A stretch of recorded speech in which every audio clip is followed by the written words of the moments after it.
வராங்க. Last year வந்து 10th November வந்துட்டு நம்ம மாண்புமிகு எம்எல்ஏ வந்து ரூபகலா மேடம் அவங்களோட லெட்டர் பேட்லயே வந்துட்டு டைப் பண்ணி கொடுத்துருந்தாங்க. வித் யுனானமஸா வந்து 35 கவுன்சிலர்ஸும் வந்து முழுமனதா செலவு வைக்கணும்ட்டுன்னு பிளஸ் வந்து அவரோட உருவப்பம் வந்து போட்டோ வந்துட்டு மீட்டிங் ஹாலில் வைக்கணும்னுட்டு. இது வரைக்கும் கூட வந்து அஃபிஷியல்ஸுங்க வந்து நாங்கள் எவ்வளவோ ப்ரெஷர் பண்ணியாச்சு. இது வரைக்கும் வந்து அந்த ஸ்டெப் எடுக்கவே இல்லை. இதுக்கு முன்னாடி இந்த கமிஷனர் ஆகட்டும் அஃபிஷியல்ஸ் ஆகட்டும் இது வரைக்கும் எந்த ஸ்டெப்பும் எடுக்கல. இப்போ வரப்போற 6th டிசம்பர் வந்து ஜெனரல் பாடி மீட்டிங் இருக்கு.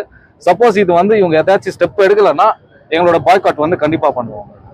இது உங்களுக்கு முன்னெச்சரிக்கையா சொல்றாங்க. கண்டிப்பா இது அஃபிஷியல்ஸ் வந்து இது ஒரு ரிக்வெஸ்டாகவும் எடுத்துக்கின்னு இதை வந்து இனிஷியேட் பண்ணணும்னு ரிக்வெஸ்ட் பண்ணிக்கிறேன். தேங்க்யூ. இதுல வந்திருக்கும் அனைவருக்கும் எங்க அண்ணன் பெரியவர் சார்பாக நன்றியை கூறுகிறேன். இன்று எங்க புரட்சி தலைவரும் பொன்மன செம்பலும் மக்கள் திலகமும் பாரத் ரத்னாவும் பாரத் எம்ஜிஆரின் அன்பு தம்பிக்கு வந்து இறந்த நாள் இன்று. எங்கள் இதய தெய்வமாக விலகி கொண்டிருக்கும் அண்ணன் பக்தவச்சலம்.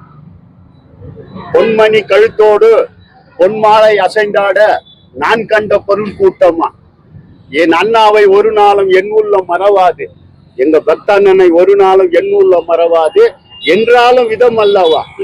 அவர் வாழ்கின்ற நாடெல்லாம் திருநாளே, உன்னை கொண்ட மக்கள் மனவாளன் நாங்கள் தான். அண்ணன் இல்லை என்றால் தங்க வழியிலே இல்லை. தமிழகத்திலே ஒரு அண்ணா, பேரறிஞர் அண்ணா, தங்க வழியில ஒரு அண்ணா, அது பக்தவச்சலம் அண்ணா தான். அவரை விட்டா யாரும் கிடையாது. அவர் இருக்கும்போது அசைக்க முடியாது, யாரும் அசைக்க முடியாது.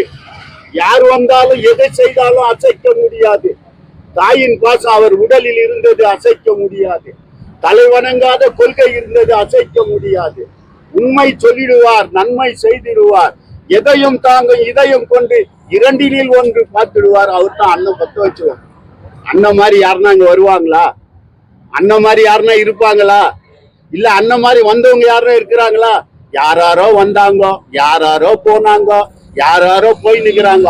ஆனா இன்னைக்கு கூட மக்கள் மனசுல வந்து 3 எழுத்தில் என் மூச்சு இருக்கும். அண்ணா 3 எழுத்தில் என் மூச்சு இருக்கும். அது முடிந்த பின்னாலும் அவருடைய பேச்சு இருக்கும். உள்ளம் என்ற ஒரு ஊர் இருக்கும். அந்த ஊருக்குள்ள அண்ணன் பக்தவச்சலமுடைய பேர் இருக்கும். கடமை, அது எங்களுடைய கடமை. அண்ணா இல்லை என்றால் நாங்கள் கூட இல்லை. இன்னைக்கு தைரியமா பக்தவச்சலன் பேசுறேன்னு சொன்னா அவர் இறந்துட்டாருன்றதுக்காக பேசுறார், அவர் இல்லைன்றதுக்காக பேசுறார். இல்லைன்னா எங்களுக்கெல்லாம் வழிகாட்டி, உடல் காட்டி, மண் காட்டி, மரம் காட்டி, கனி காட்டி, பழம் காட்டியவர் அவர் தான் எங்களுக்கு அரசியல் தலைவன். அவர் இல்லை என்றால் நாங்கள் கூட இல்லை. தங்கவயல் மக்களே, என்றும் அண்ணனுடைய புகழ் போற்ற வேண்டும், அண்ணனுடைய வார்த்தைகள் அணர வேண்டும். ஏன் இப்ப அம்பேத்கர் 3 வரல காமிச்சு நிக்கிறாருன்னு சொன்னா எல்லாம் நினைச்சுக்குவாங்க, என்னத்துக்கு 3 வரல காமிச்சுக்கிறாரு.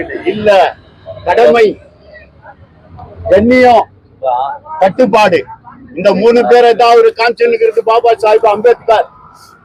அதுல வந்து எங்க அண்ணன் பக்தவச்சலம் மாதிரி யாரும் கிடையாது. இந்த ஊர்ல கேட்கறதுக்கு ஆள் கிடையாது, எது நடந்தாலும் பாக்குறதுக்கு ஆள் கிடையாது. அவர் ஆத்மா வந்து என்றும் வளர வேண்டும், வாழ்க வேண்டும் என்று கூறி இன்று நமது தங்கவயல்ல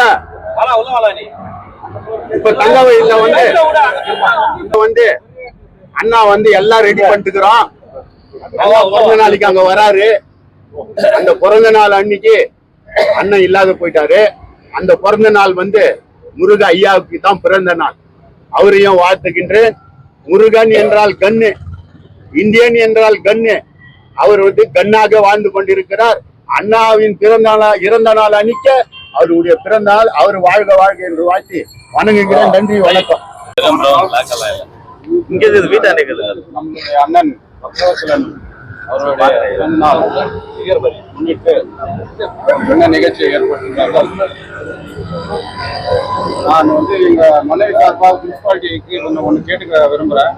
ஒரு டைம் வந்து இங்க செலவு வைக்கணும்னு சொல்லிட்டு ஒரு மனதாக எல்லா கவுன்சிலரும் வந்து ஒரு மனதாக வந்து இது எடுத்தாங்க. அது ஏன் பண்ணலன்னு தெரியல.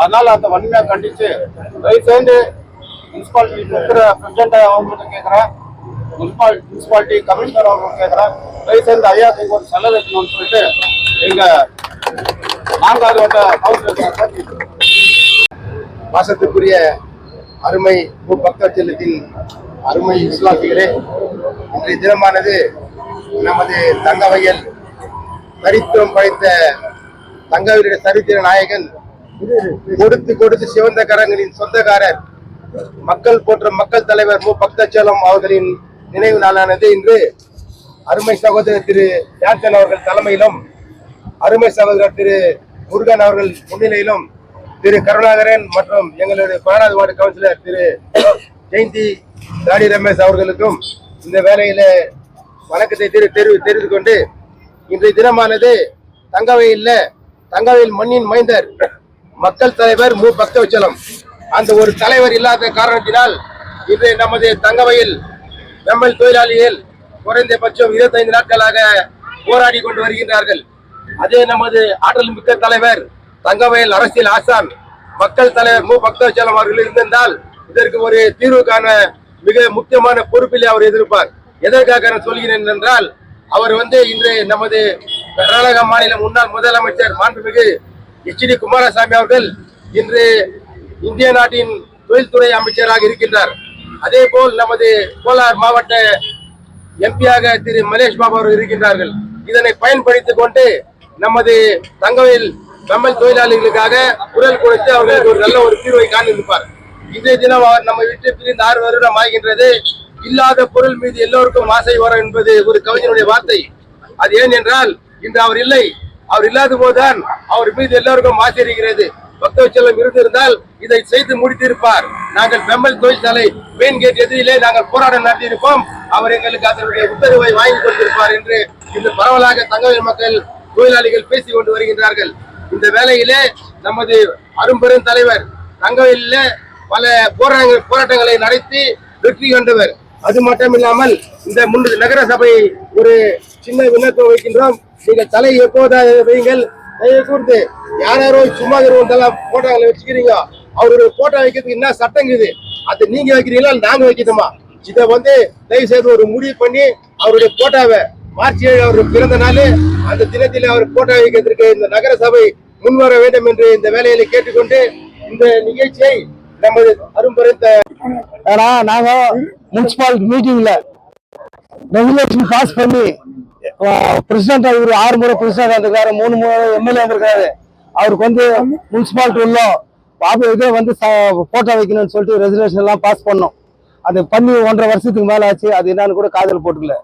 2வது சிலை வைக்கணும்னு சொல்லிட்டு எம்எல்ஏ கிட்ட லெட்டர் எல்லாம் வாங்கி அப்ரூவல் பண்ணி சிலை வைக்கணும்னு சொல்லி இது பண்ணாங்க. இது வரைக்கும் வைக்கல. முனிசிபாலிட்டி இதுக்காக நான் உண்மையா கண்டிக்கிறேன். கவுன்சிலர் வந்தா கூட எங்களுக்காக நாங்க மீட்டிங்ல அப்ரூவல் இதை வச்சு கூட போட்டோ வைக்க முடியல, 2வது சிலை வைக்க முடியல. அதே தலைவர் இருந்ததுன்னா வேற யாருன்னா இருந்தாங்களா ஓடிப்போ அவர் தான் சிலை வச்சிருப்பாரு, போட்டோ வச்சிருப்பாரு. அவருங்க கேட்கறதுக்கு ஆள் இல்லைன்றதுக்கோசரம் இந்த முடிவு யாரும் எடுக்கல. தயவு செய்து முனிசிபாலிட்டி இப்போ புதுசா பிரிஸ் வந்திருக்கிறாங்க, அவங்களுக்கு கேட்குறேன், கமிஷனரும் கேட்குறேன். ஆபீஸ்ல அவருடைய போட்டோ வைக்கணும். 2வது இந்த சிலை ஓபன் பண்ணுன்னு சொல்லி கேட்டுக்கிறேன். நன்றி, வணக்கம்.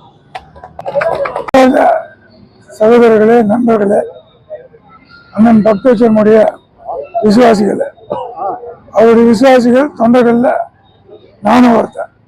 அதுல எந்த சந்தேகமும் இல்லை. 1983 ஃபர்ஸ்ட் அவர் எம்எல்ஏ ஆகும்போது இந்த இருக்க அத்தனை பேரும் சில பேர் இல்லை மறைஞ்சிட்டாங்க. எல்லாருமே அந்த அளவுக்கு கஷ்டப்பட்டு அவர் ஜெயிக்க வச்சனுடைய விஷயம் என்னன்னு சொன்னா, அவர் இருக்கிற வரைக்கும் தங்கவயல்ல அரசியல் ரொம்ப ஃபாஸ்டா போயிருந்துச்சு. ஃபாஸ்டான 100 டிகிரி அளவுக்கு போயிருந்துச்சு. அவர் மறைஞ்சதுனால கேசப்ல அரசியலே இல்லை. இன்னைக்கும் எங்கேயாவது ஒரு 4 பேர் நின்று டீ கடையாகட்டும், ரோடா இருக்கட்டும், முனிசிபாலிட்டி ஆகட்டும், எங்க நின்று பேசினாலையும் பேசும்போது அவர் பேர் வராத அரசியலே பண்றதில்லை. ஒரு வார்த்தை பேசினா அவர் இருந்தா இப்படி இருக்குமே, அவர் இருந்தா அப்படி இருக்குமே, இப்படியெல்லாம் பேசுனாங்க. அதேதான் இன்னைக்கு நம்ம ராஜேஷ் சிங் ஆகட்டும், வேணன் ஆகட்டும் பேசின நம்ம நண்பர்கள்லாம் அதுதான் அது தெளிவா சொன்னாங்க. என்னன்னா வெம்பல்ல இன்னைக்கு வெம்மல் தொழிலாளிங்க தர்ணா போராட்டம் பண்றாங்க. தலைவர் 10 வருஷம் இருந்திருந்தா அதோடைய கதையே வேற இருக்கும். அதே மாதிரி வேற வேற விஷயம் இன்னைக்கு எதுவுமே என்னன்னு கேட்கறதுக்கு ஆள் இல்லை. அதான் உண்மை. கேசி பூரா 10 வருஷம் ஒரு தலைவர் இல்லாதனால அதை கேட்கறதுக்கு யாரும் ஆளே இல்லை. ஏன்னோ போயின்னு அவ்வளவுதானே தவிர கேசிஎஃப்ல டோட்டலா அரசியல் இல்லை. இதுதான் உண்மை. இன்னும் பேசணும், நிறைய பேசணும். பேசினா இருக்கிறவங்க மனசு பாதிக்கப்படும். ஸோ அதனால ஒரு நானும் சீனியர் கவுன்சிலர்னால அவருடைய விசுவாசி, அவர் சதிலே அரசியல் பண்ணோம். உண்மையை சொல்ல போனால் அவர்கிட்ட வந்து நாங்கள் நிறைய விஷயம் கற்றுக்கணும்னால இன்னைக்கு நாங்களாம் ஒரு அரசியல்வாதியாக வாழ்ந்துட்டு இருக்கிறோம். அதில் எந்த சந்தேகமும் இல்லை. அதனால அவர் மறைஞ்சு சுமார் 6 வருஷம் ஆச்சு. இருந்தாலையும் நான் கூட அவர் நினைக்காத நாள் இல்லை. இது யார் நம்புறாங்களோ இல்லையோ, இதுதான் உண்மை. ஏன்னு சொன்னால் ஒரு விஷயம் அவர் கற்றுக் கொடுத்து அவர் செய்யறத பார்த்து நாங்கள் கற்றுக்கணும். அது எவ்வளோ விஷயம் நாங்கள் எடுத்துக்கின்னு இன்னைக்கு வரைக்கும் நம்பின்னு போயிருக்கிறோம். அதனால இன்னைக்கு இங்கே நம்ம பாண்டியன் வேணன்னு இன்னும் இருக்கிறவங்களாம் சொன்னாங்க அவருக்கு செலவு வைக்கணும், படம் வைக்கணும். இது ஊரில் யாராவது வைக்கிறாங்க. அவர் செலவு வைக்கணுன்றதுல எங்களுடைய ஒரு பொறுப்பும் இருக்குது. அது செலவானாலும் சரி, முனிசிபாலிட்டியில் குரல் கொடுக்கறதா இருந்தாலும் சரி, எங்களுடைய பாகமும் கண்டிப்பாக இருக்குன்னு சொல்லி தெரிவிச்சுக்கணும். இந்த பேச வாய்ப்பு அளித்த இந்த ஃபங்க்ஷன் நடத்துகிற நம்ம சகோதரர்கள் எல்லாருக்கும் நன்றி.